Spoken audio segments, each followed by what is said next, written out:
తాకట్లో ఉన్న మీ బంగారాన్ని విడిపించి ఆ రోజు ఆన్లైన్ రేటుకి కొంటాం. Sharma gold company. ప్రజలకు పంచాల్సిన పెన్షన్ డబ్బులతో పారిపోయాడు. 8,43,000 రూపాయలు తీసుకుని కనిపించకుండా పోయాడు. కట్ చేస్తే తానే స్వయంగా ఓ వీడియోను విడుదల చేసి తప్పైంది క్షమించండి అంటూ వేడుకుంటున్నాడు. డబ్బులతో పారిపోవడానికి గల కారణాలు భార్య పిల్లలతో కలిసి వివరించాడు. ఆ వీడియో ప్రస్తుతం వైరల్ అవుతోంది. ఇందుకే ఆ వీడియోలో ఏముంది, ఎందుకు డబ్బుతో పారిపోయాడు, మంత్రి లోకేష్ స్పందించి ఏం చెప్పారు?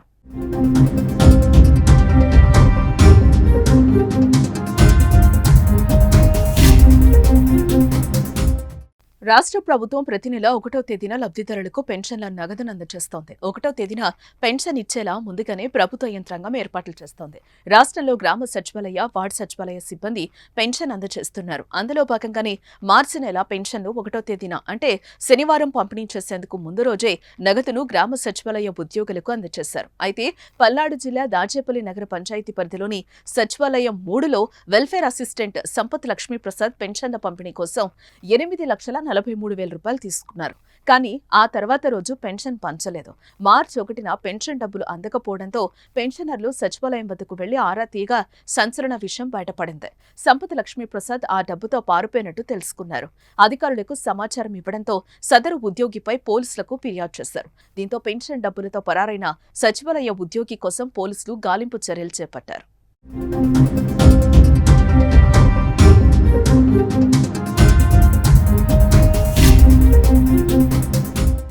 ఈ క్రమంలోనే లక్ష్మీప్రసాద్ ఓ సెల్ఫీ వీడియో విడుదల చేశాడు. తను ఆన్లైన్ బెట్టింగ్లో చాలా డబ్బులు పోగొట్టుకున్నానని, దీంతో అప్పులు పాలయ్యానని వెల్లడించాడు. ప్రభుత్వ సొమ్మును వాడుకున్నందుకు తనను క్షమించాలని కోరిన లక్ష్మీప్రసాద్ నెల రోజుల్లో ఎలాగైనా చేసి మొత్తం డబ్బులను చెల్లిస్తానని హామీనిచ్చాడు. నా తల్లిదండ్రులను బతింలాడైనా డబ్బులు తీసుకొస్తానని తెలిపాడు. 2 రోజులుగా తన భార్య పిల్లలు అన్నం కూడా తినలేదని, అప్పుల మూలంగా ఆత్మహత్య సైతం చేసుకోవాలనుకున్నామని వెల్లడించాడు. తనకు ఒక అవకాశం ఇస్తే మరోసారి ఇలాంటి తప్పు చేయనని కమిషనర్, కలెక్టర్ను ఉద్దేశించి తన భార్య పిల్లలతో కలిసి వీడియోలో చెప్పుకొచ్చాడు. నా పేరు లక్ష్మీప్రసాద్ సార్ నేను ఆన్లైన్ బెట్టింగ్ నమ్మి ఎన్నో డబ్బులు పోగొట్టుకున్నాను సార్. గవర్నమెంట్ డబ్బులు పోగొట్టాను సార్. నేను ఆన్లైన్ బెట్టింగ్ నమ్మి మోసపోయాను సార్. నేను తప్పు చేశానని నాకు ఈ రోజు అర్థమైంది సార్. నేను తప్పు చేశాను సార్, నన్ను క్షమించండి సార్. కమిషనర్ గారు నన్ను క్షమించండి సార్.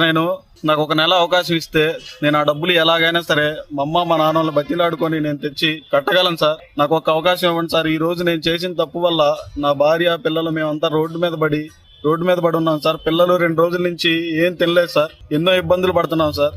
నాకు 1 నెల అవకాశం ఇప్పించండి సార్. నేను తప్పు తెలుసుకున్నాను సార్. ఈసారి మళ్ళా రిపీట్ చేయండి సార్. నాకు ఒక్క అవకాశం ఇవ్వండి సార్. కమిషనర్ గారు సార్, కలెక్టర్ సార్, ఒక్క అవకాశం ఇప్పించండి సార్ నాకు. సార్ నేను 1 నెల నాకు సమయం ఇస్తే నేను ఆ డబ్బులు మొత్తం రిటర్న్ చేస్తాను సార్. రెండోసారి జరగదు సార్ ఈ తప్పు. ఈ వీడియో సోషల్ మీడియాలో వైరల్ కావడంతో మంత్రి లోకేష్ స్పందించారు. మనుషులుగా మనం తప్పులు చేస్తూ ఉంటాం, కానీ వాటి నుంచి నేర్చుకోవడం చాలా ముఖ్యం. మీ కుటుంబానికి ప్రాధాన్యత ఇవ్వండి. జీవితాలను నాశనం చేసే బెట్టింగ్ యాప్స్ కు దూరంగా ఉండండి. మీ కుటుంబ భద్రతపై మేం బాధ్యతలు తీసుకుంటాం. ఇంటికి సురక్షితంగా రండి అంటూ రాసుకొచ్చారు. ఆన్లైన్ బెట్టింగ్ అలవాటు ఇలా ఉద్యోగం చేసేవారు కూడా తమ జీవితాన్ని నాశనం చేసుకుంటున్నారు. తమతో పాటు కుటుంబాన్ని కూడా కష్టాల ఊపిలోకి నెట్టేస్తున్నారు. సంపత్ లక్ష్మీప్రసాద్ కూడా బెట్టింగ్ లో అప్పులు పాలై ఇలా పెన్షన్ డబ్బులతో పారిపోయిన పరిస్థితి ఎదురైంది. సో యువత బెట్టింగ్ కు దూరంగా ఉండాలి. ఈజీ మనీ కోసం చావుతో పందెం కాయొద్దు.